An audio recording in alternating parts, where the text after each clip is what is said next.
നമസ്കാരം. സഹ്യ ന്യൂസിലേക്ക് സ്വാഗതം. കോഴിക്കോട് ജില്ലയിൽ വീണ്ടും ഒരാൾക്ക് അമീബിക് മസ്തിഷ്ക ജ്വരം സ്ഥിരീകരിച്ചിരുന്നു. സ്വകാര്യ ആശുപത്രിയിൽ ചികിത്സയിലുള്ള തിക്കോടി സ്വദേശിയായ 14-കാരനാണ് കഴിഞ്ഞ ദിവസം രോഗം സ്ഥിരീകരിച്ചത്. 2 മാസത്തിനിടെ 4ാമത്തെ അമീബിക് മസ്തിഷ്ക ജ്വര കേസാണ് സംസ്ഥാനത്ത് സ്ഥിരീകരിക്കുന്നത്. അമീബിക് മസ്തിഷ്ക ജ്വരം ബാധിച്ച കോഴിക്കോട് ഫാറൂഖ് കോളേജ് മൂളിപ്പറമ്പ് സ്വദേശിയായ 12 വയസ്സുകാരനും മലപ്പുറം മുന്നിയൂർ സ്വദേശിയായ 5 വയസ്സുകാരിയും കണ്ണൂർ തോട്ടട സ്വദേശിയായ 13 വയസ്സുകാരിയും അടുത്തിടെ മരിച്ചിരുന്നു.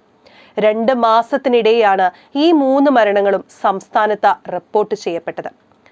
അമീബിക് മസ്തിഷ്ക ജ്വരം വലിയ ആശങ്കയായി പടരുമ്പോൾ ഈ രോഗത്തെപ്പറ്റി അറിയേണ്ട ചില കാര്യങ്ങളുണ്ട്. രോഗമുണ്ടാക്കുന്ന അമീബ കെട്ടിക്കിടക്കുന്ന വെള്ളത്തിൽ ജീവിക്കുന്നവയാണ്. അത്യപൂർവ രോഗമാണ് അമീബിക് മസ്തിഷ്ക ജ്വരം എന്ന് ഡോക്ടർമാർ പറയുന്നു.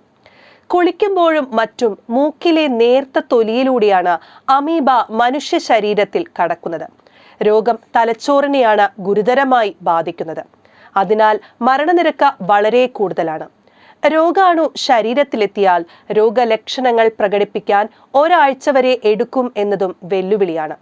തലവേദന, പനി, ഛർദി എന്നിവയാണ് രോഗലക്ഷണങ്ങൾ.